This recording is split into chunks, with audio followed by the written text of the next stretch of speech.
ایک دور دراز کے گاؤں میں ایک غریب مگر محنتی کسان خلیل اپنی بیوی سمیرہ اور بیٹے علی کے ساتھ رہتا تھا۔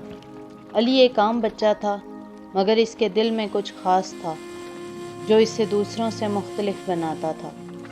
وہ بہت بہادر، ذہین اور دوسروں کی مدد کرنے والا تھا۔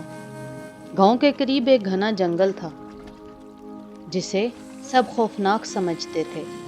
کہتے ہیں کہ وہاں ایک خونخوار دیو رہتا تھا جو لوگوں کو اپنی قید میں لے لیتا ہے۔ ایک دن گاؤں میں خوف کی لہر دوڑ گئی جب پتہ چلا کہ دیو نے گاؤں کے چند بچوں کو اغوا کر لیا ہے۔ سب لوگ پریشان اور خوفزدہ تھے۔ کوئی بھی دیو کا مقابلہ کرنے کی ہمت نہیں کر پا رہا تھا۔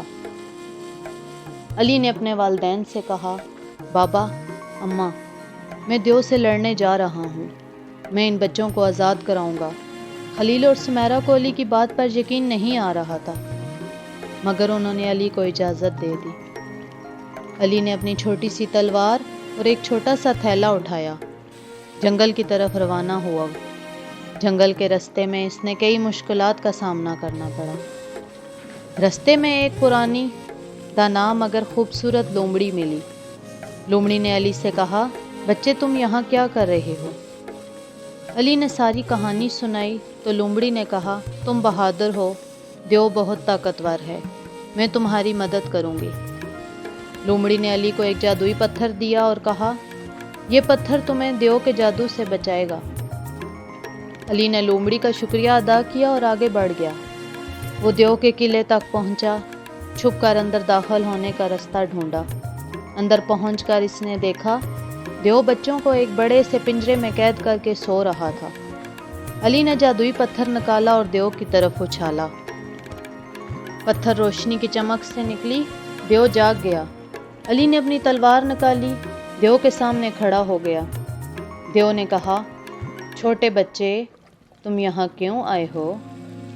علی نے بہادری سے جواب دیا، میں اپنے گاؤں کے بچوں کو آزاد کرانے آیا ہوں۔ دیو نے زور سے ہنستے ہوئے کہا، تم ایک ننھے بچے ہو، تم میرا کچھ نہیں بگاڑ سکتے۔ علی نے جادوئی پتھر کی روشنی کو اپنی تلوار پر مرکوز کیا، دیو پر حملہ کیا۔ دیو کو سمجھ نہیں آ رہا تھا یہ ننھا بچہ اتنی طاقت کہاں سے لا رہا ہے۔ علی نے دیو کو شکست دی اور اسے ہمیشہ کے لیے قید کر دیا۔ بچوں کو آزاد کروا کر علی نے انہیں گاؤں واپس لایا۔ گاؤں والوں نے علی کی بہادری کی تعریف کی اور اسے پیر کا درجہ دیا۔ خلیل اور سمیرہ فخر سے اپنے بیٹے کو گلے لگا لیا۔